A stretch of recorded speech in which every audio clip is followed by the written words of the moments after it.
Welcome, welcome, welcome. As the guys from what's this guy's name?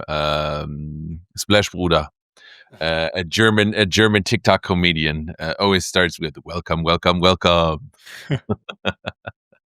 That just seems like the entirely wrong way to start this. No, it's hello, welcome back to a new episode of Mayhem and Masterplans.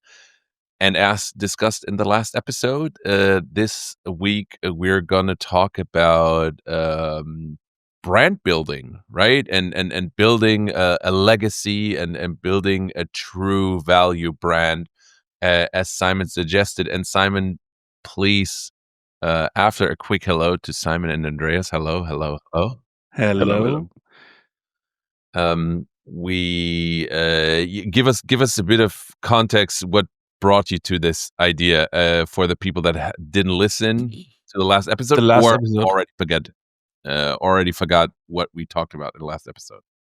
Yes, I think it was 2 weeks ago, on the weekend. There was an infamous bicycle race.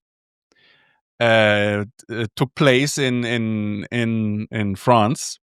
It is Paris-Roubaix, and it is famous. It is one of the 5 monuments of cycling, right? And and I thought, I think I'm following a bit the cycling sports and the professional cycling sports, and I think last year and this year I also following the races else than the Tour de France, right? So and the main reason is I'm listening to a German cycling podcast, and they are discussing the results of the last races and all the changes in the teams and blah blah blah. And then I thought, it's and Paris-Roubaix, it has how should I say, a sensation because it's very raw. So there's an old countryside, right? An old European countryside, and then you see 100 men and women. There's also a woman race on, very professional superstars of the cycling scene, and they are racing through or on farmers' roads, on cobblestones, right, through the mud, through everything. And then there are spectators on the track, and it's really cool. So really cool scene, really cool race, really cool atmosphere, and it's so the countryside is really playing a huge part in the sensation, right? Because it's also often, I think it's always in April, and then in North Europe it's so the winter ends and the spring just started, so it's also a kind of winter landscape, with a touch of spring. And and then I thought, okay, that's really a cool race, and I think it is also very traditional. And as it's part of the 5 monuments, I also very like the name or the branding of the monuments of cycling. And and then I've thought about this because they are more than just or they are more very traditional old sports events, which are very famous in the world right now, and it also helps the sports to get attention from the mainstream, besides the big sports, right? Basketball, football, soccer, American football, blah blah blah.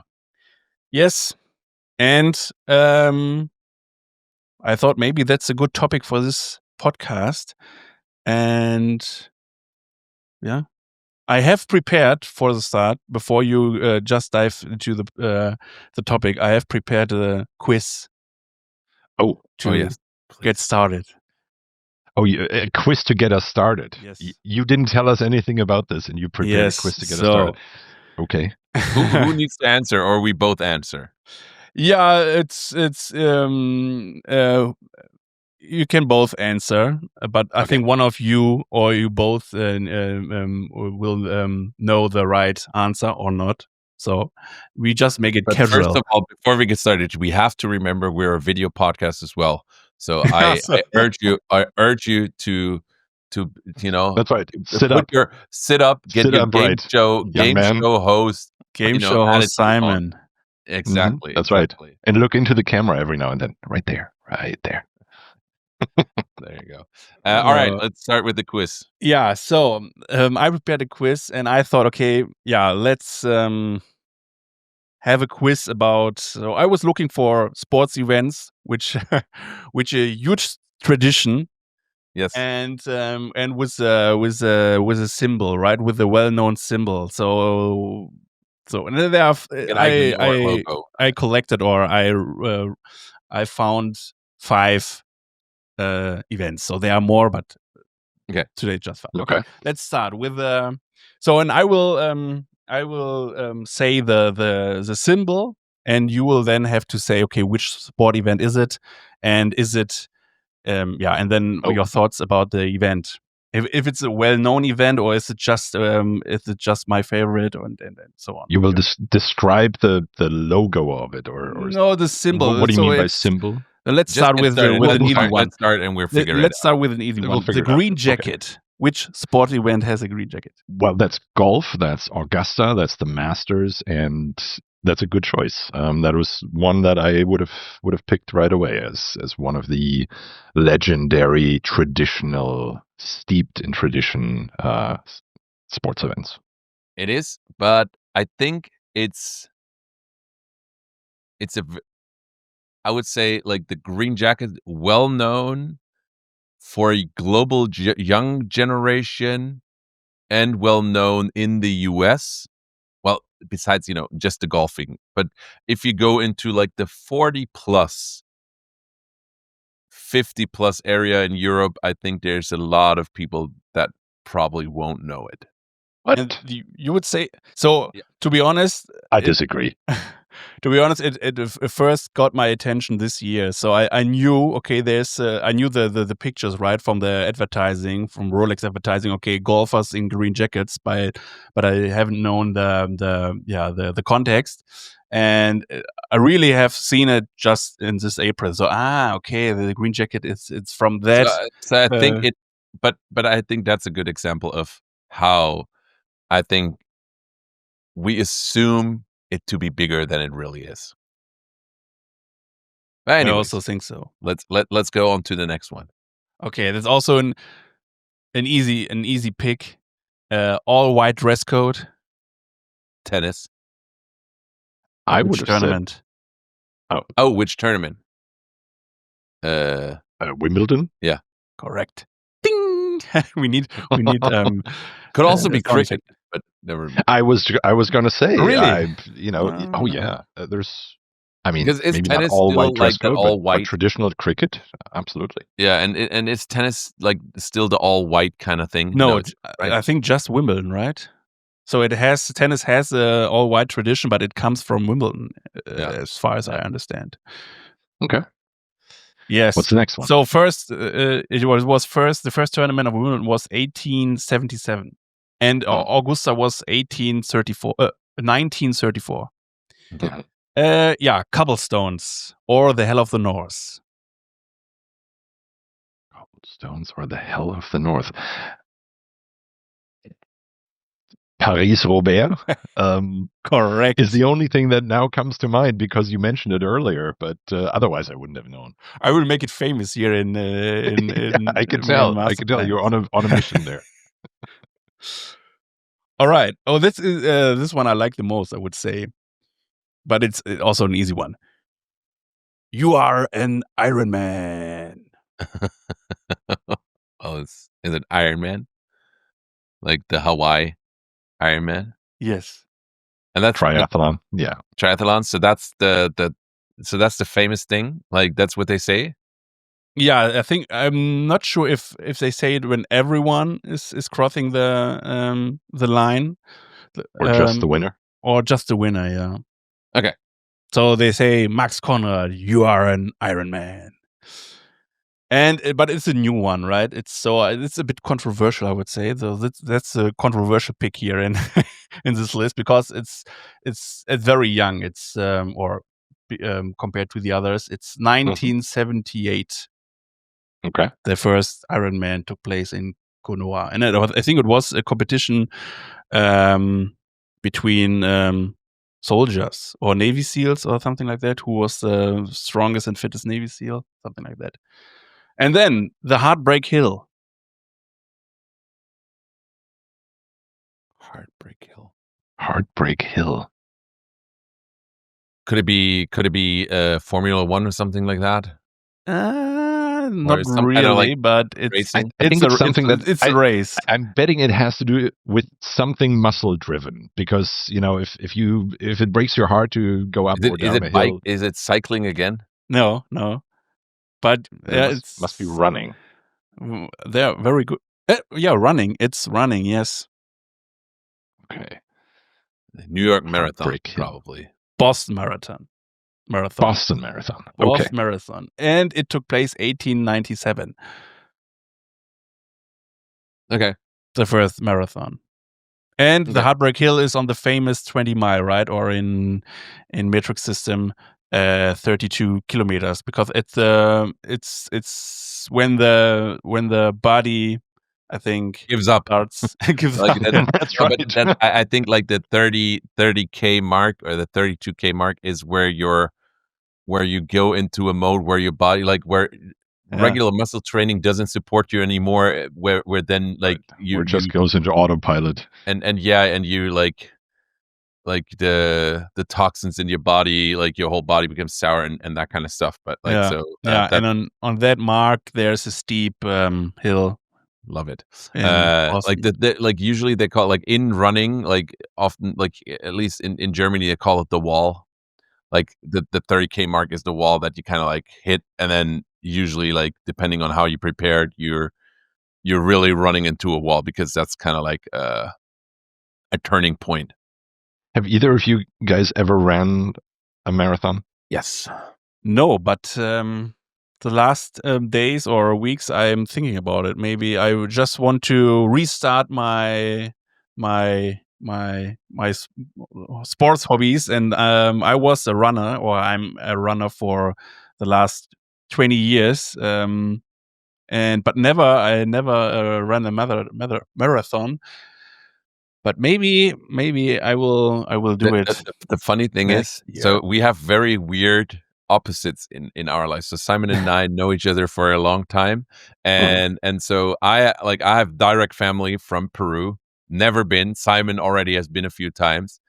While Simon is the really like the big runner, has been all his life. I really hate running, and I ran a marathon. So it's kind of like we do opposite things. Like I rather would have gone to Peru than doing a marathon. But I'm kind of like thinking I want to do one again. But then I thought I ran a marathon, and I kind of feel like, okay, I didn't do it in the time that I wanted to do it, but there were a few factors that kind of like counted into it, like delays, like were delayed and that kind of stuff. So partly it was probably poor training.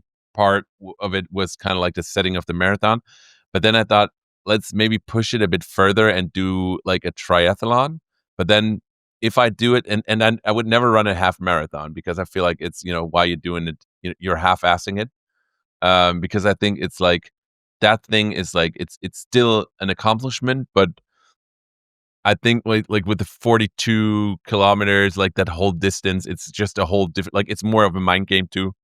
And then I thought, well, why not do a triathlon, but then do the Ironman distance? Have fun like with to really set yourself. So like one day somebody is gonna say, Max, you're an Ironman. Max, you're insane. Well, that's everybody around you before you get there, but yeah. But then, so but let's get back to the topic of like branding. Yeah. So right, like so you have the branding thing, and the interesting thing is, I read, like I mentioned this, I saw this post, and this guy is called Kevin Russell. Kevin Russell is this creative director for over 20 years, and he writes on his website about all the project that he's done, and he also writes about like his most famous post that he did on LinkedIn. Mhm. And that's this is not a brand. So a branding guide by Kevin Russell. So I got like 15 million views, 18,000 reposts, 100,000 interactions, and he did that in September of 2024. So and it's so we can link it like to go through it, and it kind of starts off with like this like visualization of like a bitten apple, and say like this is not a brand. You get the Nike swoosh and says like this is not a brand. Exactly. The Adidas logo and says this is not a brand, and the Chanel and this is not a brand. So all this Exactly. like this is a logo. That's what he says. And then so what is a brand? And then he goes into like and that's Well, he goes into what makes a brand. that's what we've always been talking about, right? When we talked about our early Hypecast conversations about a brand is what people, your customers ideally, or even people who are not your customers, connect with your logo, your company name, your event, if we're talking about these sports events. And a brand is kind of what the public's perception of something is. Yeah. And what it means to them, what it symbolizes, what it stands for. And so, yes, a logo, be it a Nike swoosh or a green jacket, is a symbolic shortcut for that. It stands in for something. It symbolizes something. But the actions and activities of people is what makes a brand come to life. And a good brand strategy, well, first of all, starts with the realization that you need to put all these things together, and that a brand is not just a new logo, not just a new bucket of paint, or a pretty new website, but that a brand really is about when somebody interacts with us, or when somebody hears of us, what do they think? What do they feel? What do they connect with that? Or what should they feel and connect with that? And that is how you can design these things and how you can develop them, intentionally. So my guess is, I haven't seen this particular post you're referencing, Max. I'll check it out after the podcast. But my guess is that essentially he is saying that in his words. Yeah, right? yeah. But I'll come to that later, because we kind of want to build this momentum and excitement. So the biggest, like the thing, Simon, you're a big fan of cycling. So and I've never seen the point in like a sport. I would that, say not a big fan. I'm more interested in the subculture of cycling, because I think I also see it on Instagram a lot. It's not really the competition in cycling, but more the sports, the subculture of cycling, and then it interferes obviously with the professional cycling. But So when you like, describe that to me. Yeah. So to describe that subculture, that which attracts you and which you find interesting. Yeah, What so is that? I think as we grew up here, as a German kid in Germany, I was 10 years old when I first saw that cycling is also a sport, or there's a competition in cycling, because we also grew up so cycling to get from A to B, right? So just as a Right, it was utilitarian. utilitarian, right? yeah. And then I thought, Yeah. there's competition in, or there are races, professional races in cycling, and there was a famous cyclist. It was Jan Ulrich, who won the Tour de France first as the first German, I think. And then I had this in mind. So it was really with bright colors. You had to get really. It was. I also recognized or understood. Okay, it is really there's pain involved in that sport, right? And you need to you need to have endurance and all the stuff, blah blah blah. Then also the doping time came. So when I knew, okay, there's doping involved, blah blah blah, then it was kind of dead, right? The cycling in media and in the culture. And then I think I would say 5 or 6 years ago, 7 years ago, I saw the first yeah pictures and short videos on Instagram, and I think it starts from the Ironman scene. So I think there's for me now the cyclists are hipsters, right? So they have the 100%. very modern, very modern color patterns, very cool looking the bikes. And also the boys and the girls riding the bikes or doing that sports are really looking like hipsters, right? With the mullet, with the mustache, and Tattoos, so on. the little like tattoos on the legs and on arms. Yeah, and then And you know on what? the arms. So and then I thought, oh wow, the cycling sports changed a lot, and it is now totally different people than 15 years ago. So, and that was really when I started interesting me for Interesting. the sport. So basically, a change in generation and a new generation of athletes is what got you interested in this again, because these athletes seem to be different than those athletes from correct. And I think it derives years. from another interesting aspect of because for cycling, so there is no like one big event or one league that is global that can kind of like the NFL, like F1, changed the whole narrative of it. Because like a good example is F1, right? That was really big with Michael Schumacher. I think it's quite the same. And then, I would say no, right? it's not, because I think you have the F1, and it's one organization that can does everything centralized and can like pick what kind of drivers we want, what kind of media deals we want to do. And with them, they did a rebranding, they kind of did a revamping with like Netflix, so they brought a young generation into that sport. But with cycling, you have the different events. There's like the organization itself is so big, and there's so much in it and so many people that it's like you can't really change the narrative from the organizational level. And I think that's what football is like. Football, like soccer, is struggling with. That way, it's becoming less attractive. And I think that's yeah. And that's the success of the American sports leagues now coming into Europe with the franchise system. So NFL, even WWE is like something that is growing in times where you feel like, why is this growing? But I think with cycling, it has a few things, and I think it's New York part of that again. That image of like that new generation of cyclists that you see now come from those bike careers that you see like going crazy in New York. I think that is very much influenced by that cycling culture, the way they look, the way they act in Berlin, those kind of like a little bit like rough, ruggedy looking, kind of like edgy people that like go crazy in the cities riding through bikes.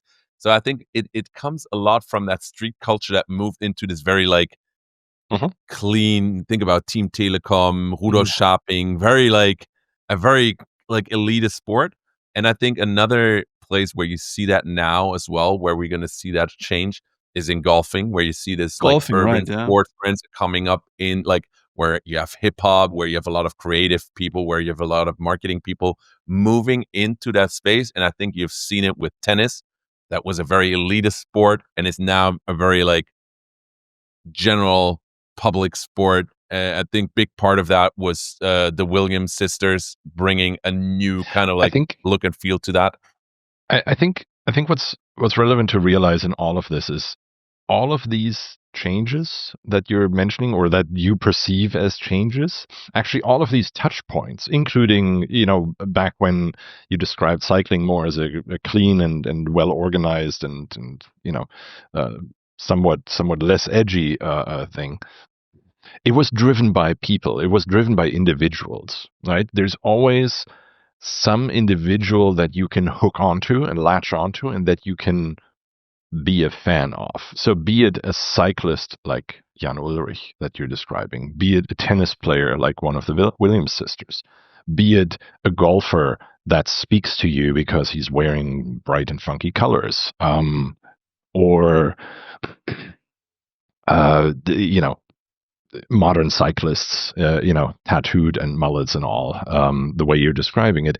All of this is you see people, or Formula One drivers, you see people and you like them personally. You like what they stand for, how they carry themselves. You like their personal brands, to speak in branding terms, right? Some of them are truly authentic, and some of them might be, a little directed, with some creative direction in the background. You don't know that necessarily. The interesting difference that you were describing, Max, is that there is the top-down approach and there is the bottom-up approach. Yeah. And the top-down approach, like Formula One, like the large golf leagues, is capable of directing and organizing things in a way that keeps things relatively organized and tidy and interconnected well. Whereas the bottom-up approach, where you have individual clubs on a regional level, on a national level, then you have these kind of supranational organizations, be it in cycling, be it FIFA for soccer, where you basically have umbrella organizations that more or less successfully attempt to control and organize and orchestrate all these individual pieces underneath them.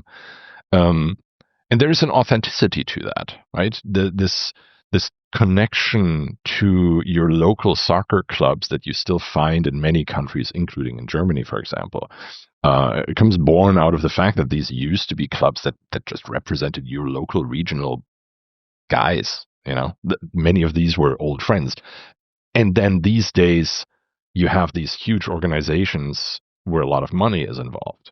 And then on the other hand, you have these top-down run orgs, Formula One, for example, and they come in and say, okay, we're going to do one race here and then one race over there in the world and then one race here. And by the way, we should really bring Formula One to the US. So how are we going to do that? Well, we're going to do one race here, one race there, and then we're going to run a Netflix documentary, and then we're going to see how that's going to go, right? But I think there's a plan to that. Yeah, but what I just realized is if like when you go back into like what a brand is and how it operates and how it works, so we're talking about sports, right? So you see the different level. I think in football in general, you have that level of the personal brand as of a player like Messi and Ronaldo, and then you have the level of the clubs, mm-hmm. Yeah. which strongly dives it, compared to Premier League, which rebranded. Barclays Premier League rebranded in the early 2000s, late 90s or something, or early 90s. Yeah, early 90s, I think. Yeah. Early 90s, they kind of like built the new league with. And in Spain, they're doing it with La Liga. So you have a brand recognition with a league or a sport. With golfing, you mentioned the green jacket, but the green jacket, people might associate it with golfing. They might not associate it with Augusta, right? So where you say like the branding works for an entire, like with cycling. So there's not the cycling brand. Maybe there's the Tour de France, which did really well. I said as like a product, as a real brand, but then what you're describing is a general movement that's happening, that cycling becomes more attractive in general, that more people are you have the people going like as a hobby, go cycling and that kind of stuff. So it is not a brand, like cycling is not a brand, and not everybody is like into like the Tour de France, but those are vehicles for an entire industry, for an entire sport. So you don't have and golfing is the same kind of thing. So you have, and tennis is the same kind of thing. So you have a few personal brands. You don't have really a club brand. You don't have really a league brand, but it's more like with those events, you're branding an entire industry and an entire sport. Different from NFL, right? Where NFL probably has the same value of recognition as probably the Kansas City Chiefs or something like that, right? They are on the same level, but more people know Bayern Munich than they know the Bundesliga. Yeah, but in the 90s it was the Dallas Cowboys, right? So there's But it's every always now the and NFL. then. But it's always the NFL, right? So it stands on the same level as a league, as a sport. Yes. There's even What I merchandise with the NFL, right? So there's no Yeah, merchandise for the Bundesliga. So I think There's no merchandise the for, like, NFL is other than the is the brand national itself. other than the national Yeah, but jerseys, right? that's not Bundesliga. That's a different thing, right? So, but Technicality. like, But I think what's interesting, if you really think about this, right? So golf requires infrastructure. Cycling doesn't really. Tennis requires infrastructure. Soccer, at its most basic level, requires very little. Running requires no infrastructure. Surfing requires very little infrastructure. I mean, sure, you have to be in a geography where that works. You have to get a little bit of equipment, but it doesn't have to be a ton. You don't have to book tee times. You don't have to pay for a club membership. You don't have to, pass a test in order to be allowed to do this. I You have think to pass a surfing is a test great example. for some in golf, clubs? in some areas you have to. Nice. You have to. You have to showcase that you're capable of, being let onto the grounds without hacking them into. Your handicap. Okay. Well, the handicap is show is our, a measure of how you mean good the you are handicap or- in comparison. No. Platzreife. Yeah. Yeah. In Germany it's called Platzreife. Okay. In a handicap is a measure of how good you are, and that allows you to compete on equal footing to people who are better or worse than you are in a tournament. That's handicap is kind of a technicality measure. The Platzreife in Germany is a typical German instantiation of How to order a drink. exactly. Yeah, You have to prove that you learned the rules, like and that you know how to swing that you move quickly on the court, that you let faster people pass by, that if you're kind of like slicing the ball, that you know how to yell for. In New York, we just call it life, keep moving or get out of the way. So like there's a few rules to playing golf, so that like etiquette.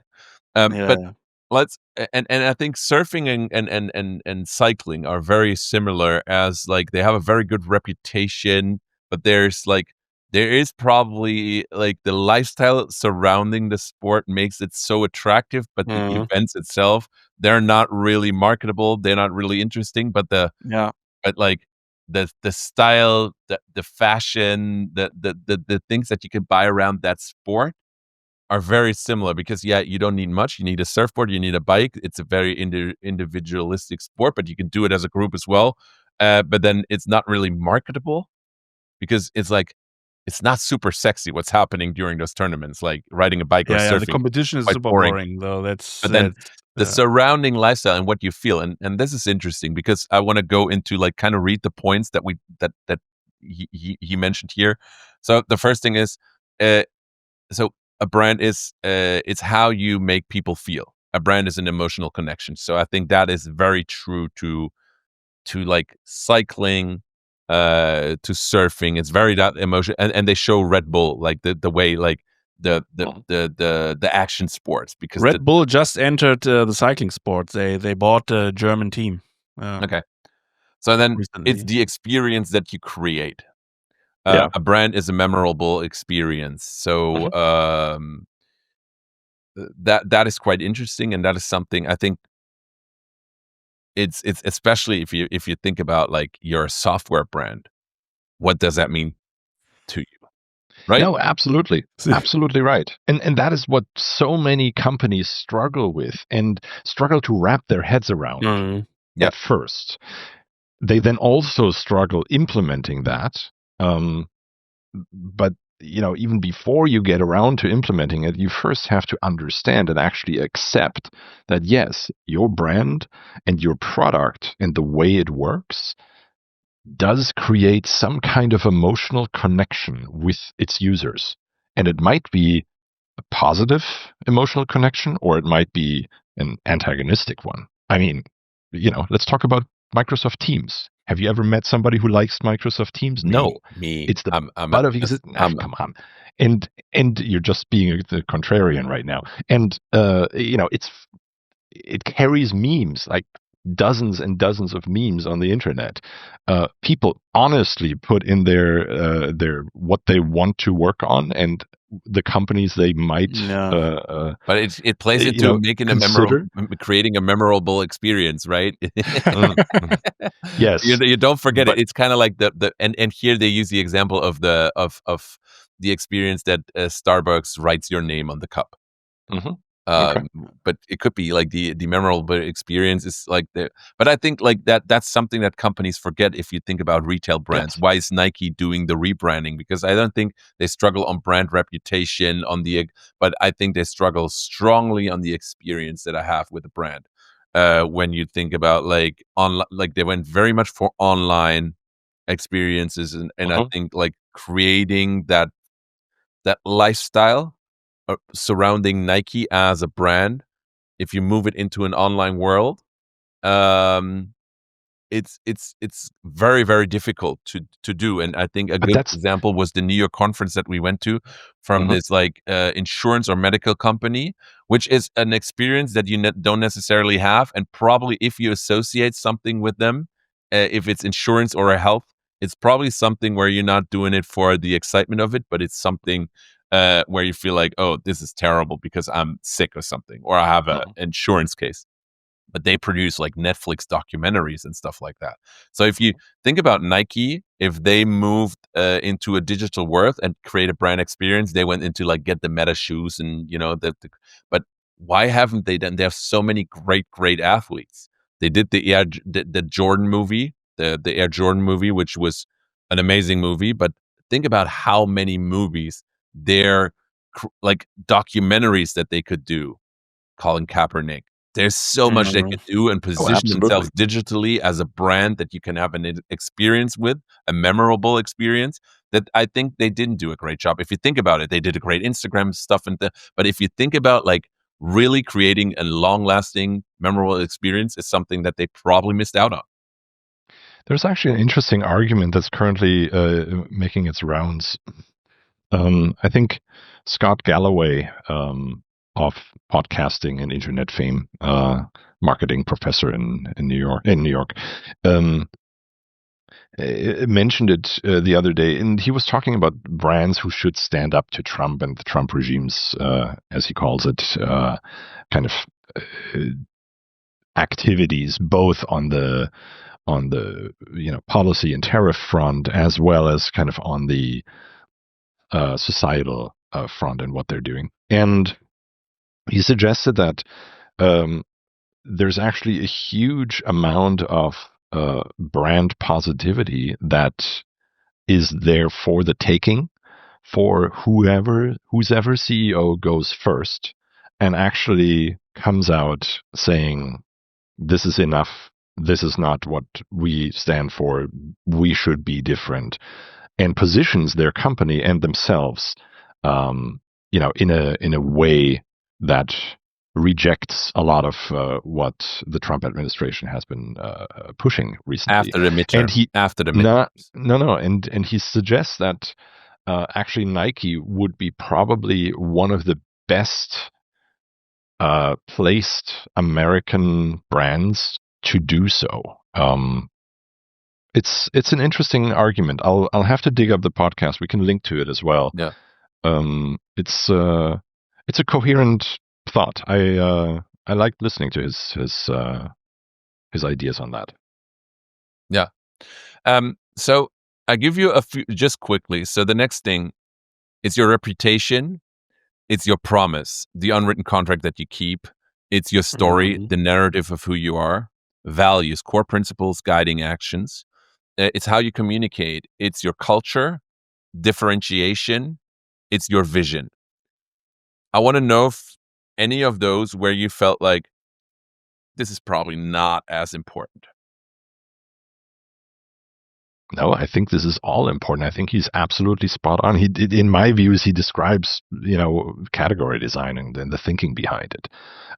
You absolutely do have to start by understanding that your customers or potential customers will have some form of emotional connection to your product or your brand, and that you then need to find ways to articulate that, but also have your people live it. When he's talking about culture, right? There's a kind of inward culture, as in we internally in the company, be it Nike with its tens of thousands of people, or be it a company like Hypecast with 3 to 5. There's a question of how do we live this internally? How do we remind ourselves of our vision, of our promises to our clients? And then there's the outward kind of aspect to this, and that might not necessarily be culture, but you have to have a coherent culture in your company so that you can make sure that people kind of take the same message and the same authentic feeling and carry themselves in a similar way, so that your clients, when they have touch points with your company on any level, be it a store employee, like a frontline employee at a Nike store, or be it the CEO, that they all live those principles and live that mission, or embody that, not live, but embody it in a way that is appropriate to that moment in that context. And that only happens through constant repetition, reinforcement, reminding, if you will, the people why they come to work every day and what they decided to kind of put out into the world and why. Yeah, it's a very, very cool piece of text. So I think I thought maybe you can hand out it to new employees, right, while onboarding. So yeah, that's our way we think about our branding and our culture and so on, right? So to get everyone on board, it's really cool. Yeah. I think what it holds, like it has a downside to it, but because think about, like, if you're a small organization, it can easily be done. Think about like a family, right? A family of like 5 to 15 people, like a smaller or wider circle. The wider the circle in your family gets, the more scattered the values and the culture gets, because you're bringing in so many different perspectives. So I think at a certain level, you have to kind of decide on, do we really need a culture, or what kind of company are we? Like, yes, Google can tell you they have certain values, but the way they're positioned and the broadness of what they offer, I think it can harm you if you have a certain culture. I think culture to really drive within a certain community, you have to be really good on this, because then you immerse in that culture that you kind of cater to. Then you're a niche product. I think you have to really make a differentiation. So we're a niche product. We're doing podcasting. We're doing podcasting for corporate. Our niche is big, but it's a niche. And I think we like that is a reminder of like, what is the culture? What kind of values do we have? But if I'm being a generalist that offers like Amazon or something like that, they all came from a very strong culture. But I think if you don't change that, you're gonna get in, like, you're gonna struggle. And I think Meta is a good example of, if you flip flop and you don't really have a culture, then it becomes tricky in the perception of the consumer, in what you're going for and what you stand for your employees, because their culture might vary very much. So yeah, that's what I see as a downside if you're very strong on a few of those aspects. I agree. I think you have to be able to articulate your mission and what you stand for. Let's say that. Let's not use words that you need to interpret, but you have to be able to articulate what you stand for. And that will help you attract the right kind of people to your company. Yeah. And reminding them and yourself and each other in your daily actions on how to put this into practice will also then help deliver that, basically show and prove what you stand for, rather than just saying that you did. I 100%, and that is just something that's so kudos to you, Andreas. You work with us on creating a point of view. So I think a point of view is something. It's a bit more fluid. It's more articulated in giving context of what you do, and then living it, showcasing, like writing down values or writing down a culture is it's so intangible. Like it should be something intangible that you have to describe and kind of like give examples for. If you just write, hey, we want to be this, we want to be this, and it's complete bullshit because nobody can relate to that. It's like the lived culture that you have, the lived values that you have, if you really act on the things. So again, like you can see it in times of like you can write down all the values that you have, but like if with the slightest change in governmental structures, in political movements, or in whatever direction, and you completely throw everything overboard that you have can kind of putting out, that doesn't work. So it's kind of like the lived culture, the lived values, and then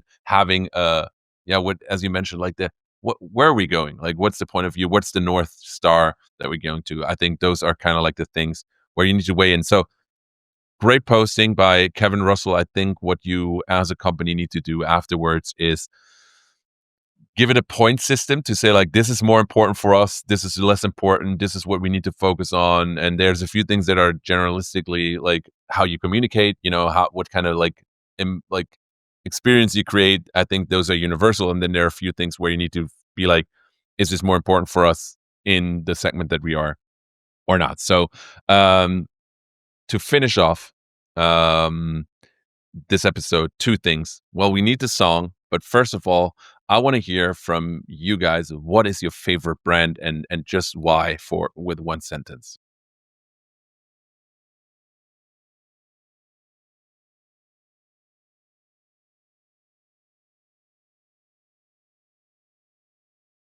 Hypecast. Hypecast is a very strong brand. Very nice It's choice, a very Simon. nice brand because it's our own brand, and because I don't have one favorite brand. So I think I have a few brands that I like equally, but the brand I like the most is Hypecast because it's our own, and because we built the brand Hypecast, and we can think about how we want to establish Hypecast and position Hypecast in the market and so on. So Hypecast. Andreas. I mean, how can I follow this? No, yeah, no, come on. No, as you were talking, I was thinking about some of the big brands, some of the brands that I have clearly liked and championed over the years. Some people have called me an Apple fanboy over the years. I don't know why, but I think a recent brand over the last couple of years that I've come to really like is Aristides Guitars.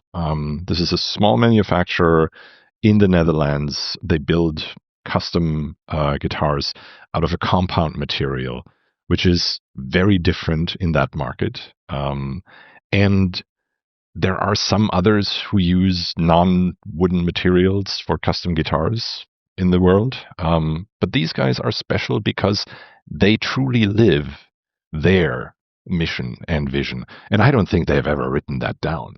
But if you encounter anybody on that team, it is always a very problem solution focused conversation for a brief moment.